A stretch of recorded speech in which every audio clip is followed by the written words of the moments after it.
સરકારી કોટામાં જાહેરાત થઈ, આ બહુ ઝીણો જોક છે જેને સમજાય ને. સરકારી કોટામાં જાહેરાત થઈ કે જે સરકારી અધિકારીને જેટલા દીકરા હશે એ દીકરા દીઠ દર મહિને લાખ રૂપિયા સરકાર આપશે. સરકારના કામ હોય તો તાત્કાલિક થાય.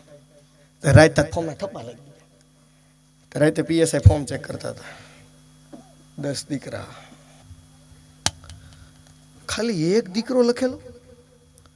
આટલી બધી ઈમાનદારી આપણા ખાતામાં પડી. કોણ છે કે બોલાવ ઝડપથી આને.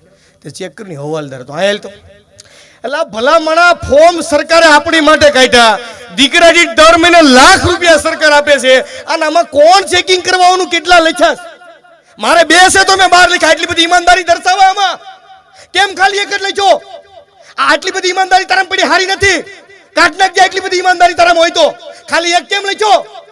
તો એ ઓલા હવાલદારે કીધું તમારે લગ્ન થઈ ગયા છે ને, આને નહોતો છો તો એક લખી નાખ્યો. બોલો.